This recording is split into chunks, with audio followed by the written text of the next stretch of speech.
আমাদের এই দেশ, এই জমিন, এই এলাকার মানুষের জন্য, দেশের জন্য দোয়া করব। আমরা সকলে থাকবেন শেষ পর্যন্ত ইনশাআল্লাহ।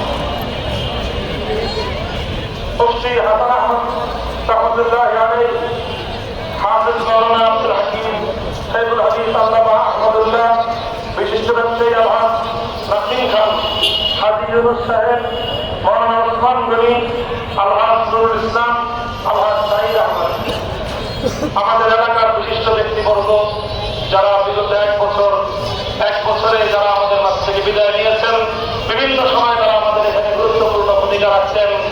আমাদের ইত্তেফাকুল মাদারিসের কওমিয়ার ভূতপূর্ব মুরব্বী, এই মোহাম্মদপুর অঞ্চলের অন্যতম শীর্ষ মুরব্বী হযরত মাওলানা আবুল কালাম সাহেব, সাবেক মুহতামিম পরিচালক, প্রতিষ্ঠাতা পরিচালক জামিয়া মুহাম্মাদিয়া রাবিয়া, উনি মাত্র অসুস্থ অবস্থায় দুরারোগ্য ব্যাধিতে আক্রান্ত হয়ে জীবন মৃত্যু সন্ধিক্ষণে আইসিইউতে তিনি ভর্তি আছেন। ওনার